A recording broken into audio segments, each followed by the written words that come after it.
You want to support Roland Martin Unfiltered? Be sure to join our Bring the Funk fan club. Every dollar that you give to us supports our daily digital show. There's only one daily digital show out here that keeps it black and keep it real as Roland Martin Unfiltered. Support the Roland Martin Unfiltered daily digital show by going to RolandMartinUnfiltered.com.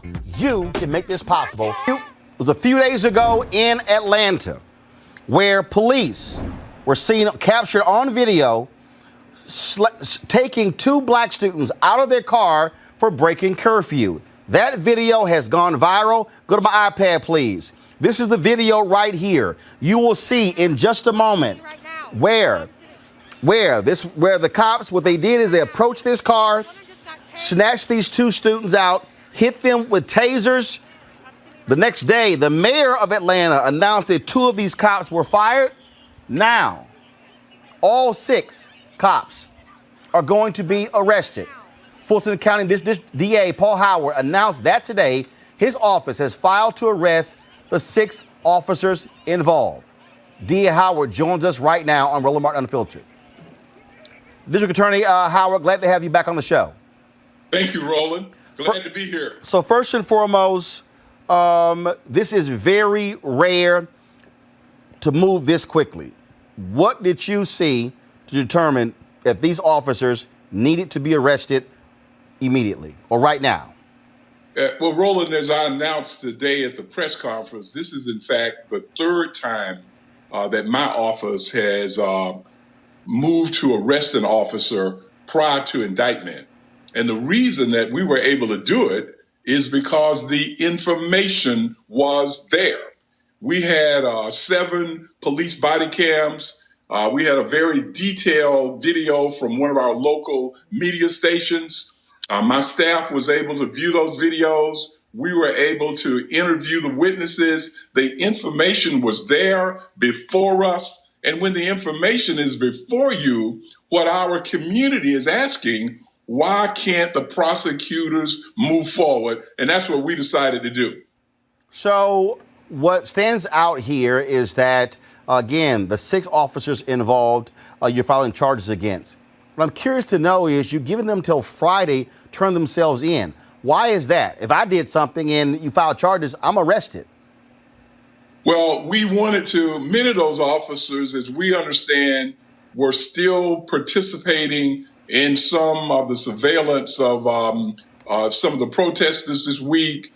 Some of them had been working apparently for several days without a lot of rest. So we thought, as a common courtesy, we would give them until Friday to turn themselves in. Obviously, that's surprising to a lot of people. Folks, this is from WSB. Go to my iPad, please. These are the photos of those 6 police officers, 5 African-American, one white male. You talked about that body camera footage. Did all officers have their body cameras on? We covered the story out of Louisville yesterday was the shooting of the barbecue owner. None of the cops had the body camera. The Breonna Taylor, none had the body camera. And so all of these officers have the body camera. So you had opportunity to see from each one of these cops' perspective what took place, correct? Absolutely. And Roland, and as you recall, the last time that you and I had a discussion on this very podcast, we talked about the lack of body cameras in a case involving a young man that was shot 59 times here in our county. And what we talked about then is starting a national movement to make sure that every officer was required to wear a body camera, and if they operated a vehicle, there should be a dash cam in that officer's car. Well, this is an example of why those body cams are necessary. You can just imagine with what happened to these 2 young people. If we did not have that body cam information, we could not have gotten these results. The body cams are hugely important, not only for our community, but for the whole country. The mayor of Atlanta, the police chief, moved very quickly, firing 2 of those officers the next day. Now you have a total of 6 who are going to be arrested. What message does this send to cops right now in Atlanta, but also across the country, who are engaged in activity against protesters trying to enforce curfews? What message should they gain from this? Well, what I am hoping that police officers will understand that if they are violating the law, then there will be consequences. Roland, this is a feeling that many people in our community express, and I know that you've heard it all around the country. But what people believe is that nothing will ever happen to these officers. And that's really backed up by the statistics. In 10-year period between 2005 and 2014, 10,000 citizens were killed by policemen in our country. Only 153 of those cases were they ever prosecuted. So that feeling is based upon statistics, a fairly legitimate feeling. So what we want the officers to realize is that if you're going to do something that is unjust, then that there are consequences. So maybe what these officers will say, I will stick within what my department says is appropriate conduct. We showed the video the other day. They were arresting in Seattle. They were arresting a young white kid. And while they were arresting him, one of the officers had his knee on the kid's neck. Protesters were yelling, "Get your knee off of his neck." And the other officer who was trying to arrest him grabbed his partner's knee and shoved it off of his neck to his back. What that said to me also was that when you are an officer and you are in the middle of engaging someone, you need to be also being mindful of what the fellow officer is doing. And so doesn't this also say that fellow cops need to check one another? At no point, and again, you've seen the body cam, did at any point did one of those cops say, "Hey guys, back off, this is too much"? It appeared to me as if they were all just converging on that car.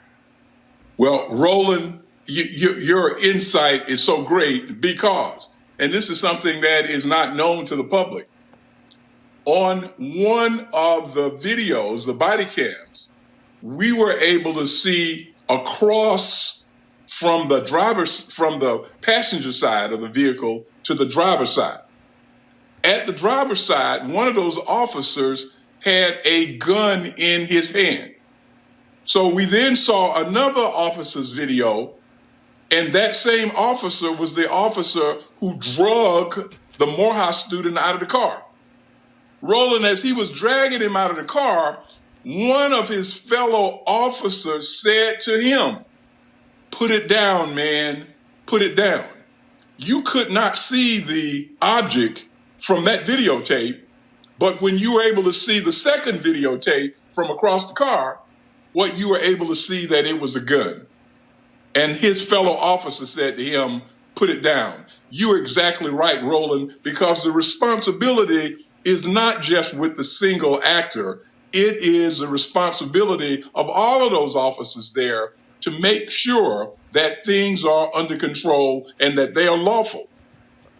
I'm playing the video right now, and literally what I don't understand is that the car wasn't speeding, the car wasn't going fast, they stopped, and I'm literally watching them surrounded what appears to be about 20 police officers. One car. I'm looking at the young man and the young woman inside. They're not fighting them, and I'm just trying to understand, it took that many cops for one car? Well, Roland, let me tell you, I've watched this video dozens of times, trying to figure out what was going on, what got these officers so upset. I don't know whether or not you were able to see it from the video shot that you're watching, but at the very beginning of the incident, when this young couple was simply riding along the street, they had planned to get something to eat in downtown Atlanta. They were caught up in the traffic. They weren't even involved in the protest at all. And then I'm seeing one. Then I'm seeing one guy. He's puncturing the tires.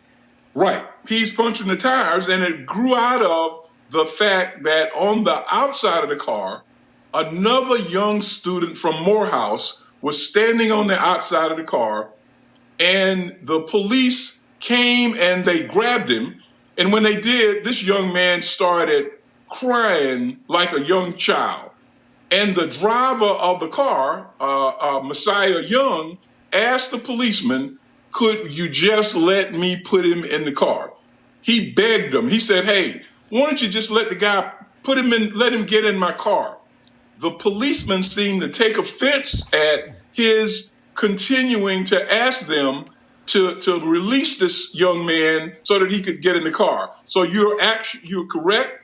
As the car starts to move, there's no place for the car to go. It's hemmed in by the traffic. And why do you need all of these officers with these two young people? One of them, the young lady, Tanaya Pilgrim, was never even charged with any offense during this whole period. So she was tased, she was pulled out of her car, put in detention, and never even charged with any kind of offense.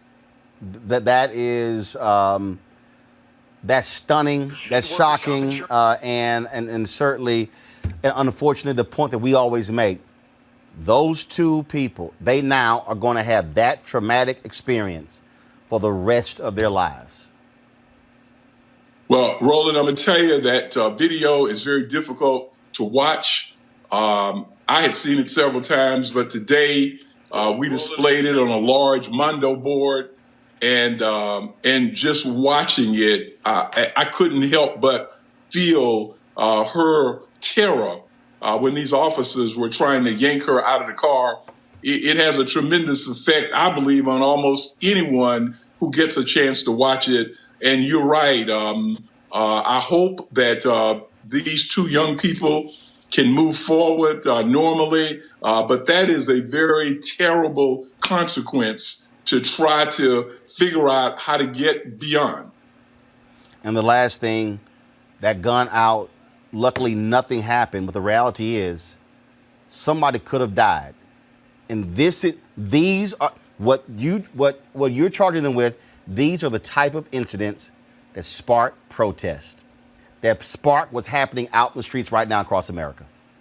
Well, Roland, one of the things I pointed out as we viewed these tapes, at the very end of the tape, when the officers were returning to their normal stations, one of the officers who was not involved asked the question. He said, what was this about? He said, what's going on? And one of the officers who was fired by the mayor, and rightly so, that officer who was charged today by our DA's office, this is what he said to that other officer. They pulled out guns on us. And you've seen the videotape, and he said they pulled out guns on us? That's what he said. That they, meaning the two people in the car, pulled out guns on us. And anyone who watched that tape can tell you there weren't any guns involved. And so what you're saying is absolutely right, because if something had happened to those kids, I believe that we would have heard this same refrain, that somebody pulled a gun out, and that simply did not happen in this case. And thankfully, yes, body camera video, and then that television station was shooting. If that was not the case, what always happens, what the officer's version is what becomes the official story. And people would have the impression that one of those two students pulled a gun out, and that was a flat out lie. Well, Roland, I'm hoping, and I know you're going to be talking to our presidential candidate, Joe Biden, and I really want to hear the Democratic Party right now.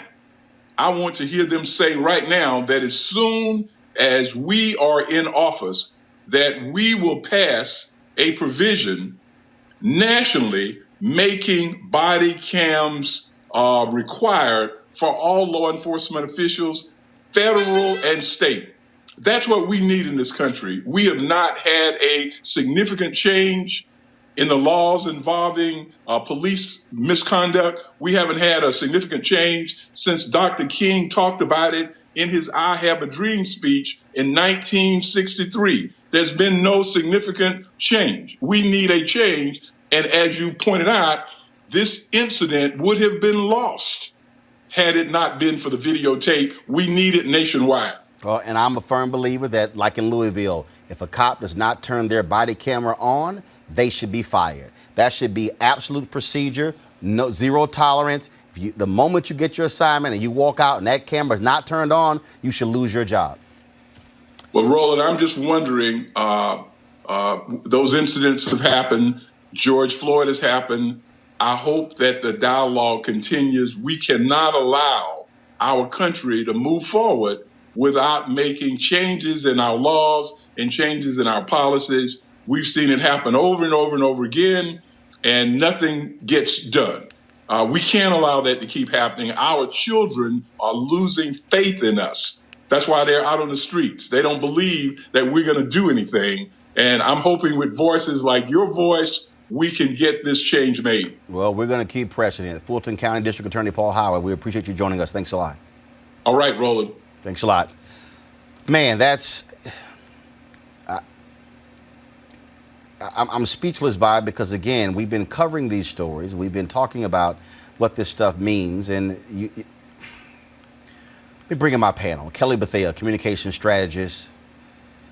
Joseph Pinion, Republican strategist and political commentator. And then in just a moment, we're going to talk to Davon Love, Director of Public Policy, Leaders of a Beautiful Struggle out of Baltimore. Joseph,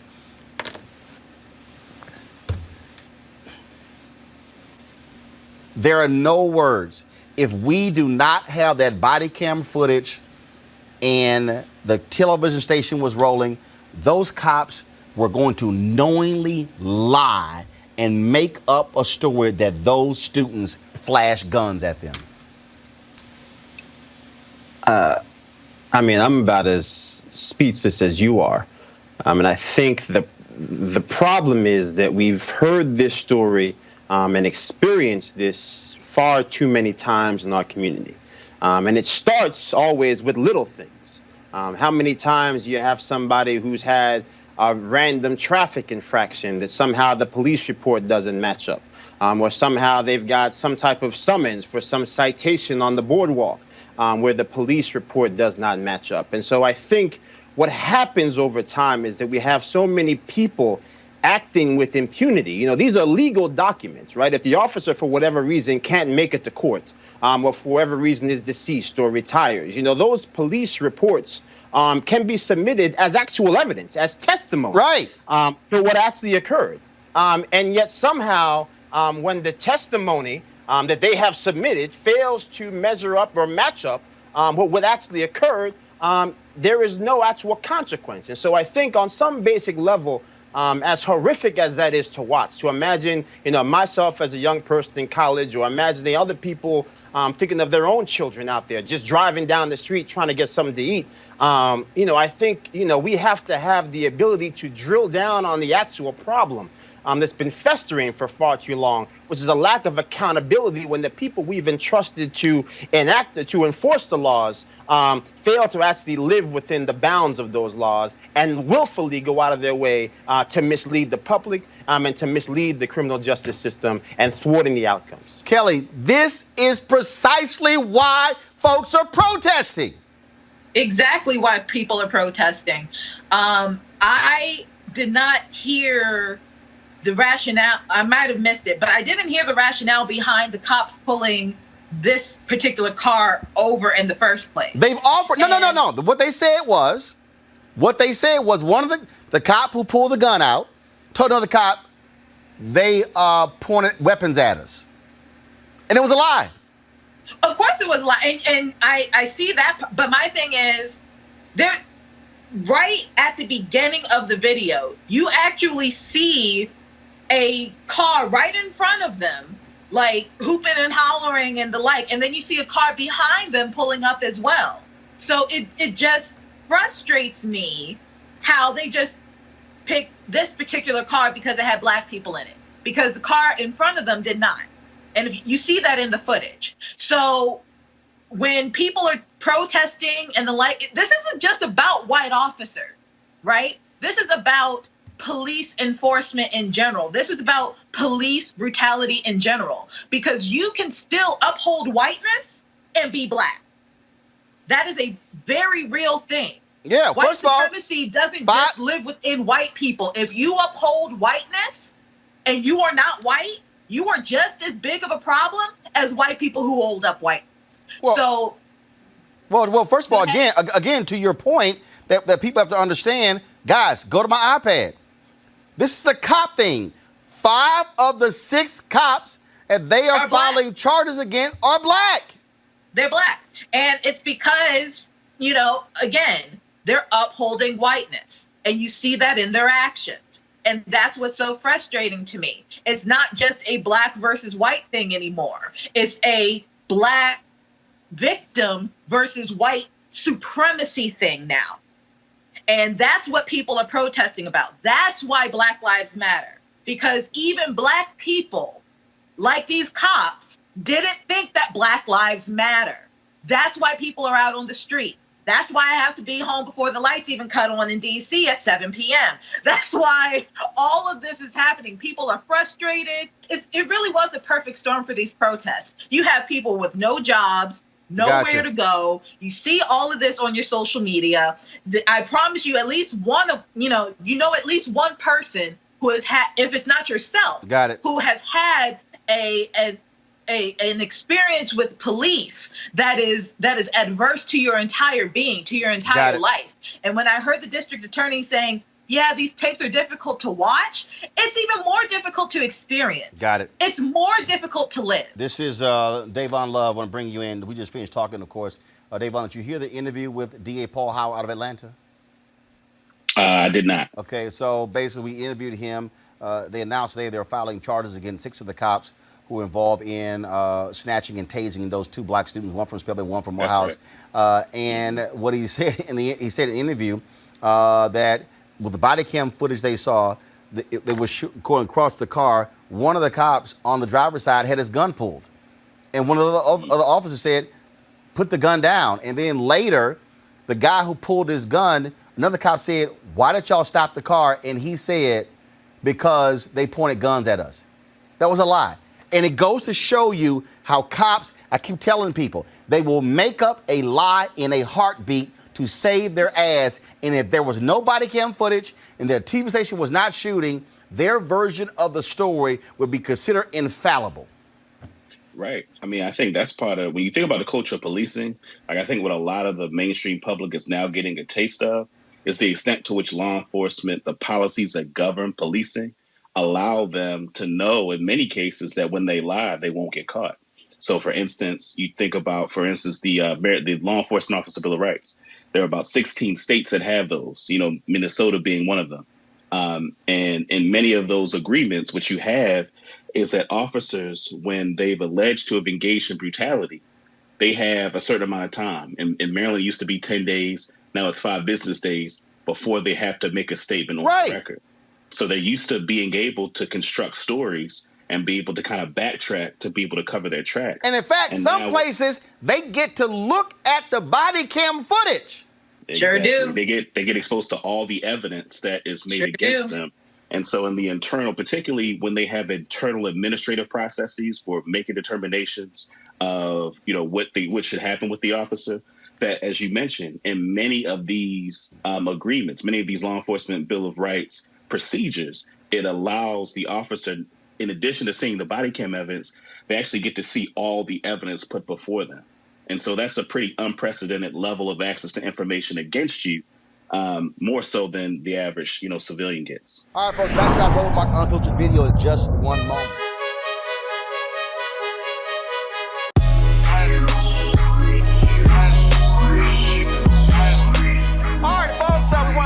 With Ceek.com, Ceek.com, for partnering with us. This is Mary Spio is the creator, the innovator, the founder of this company.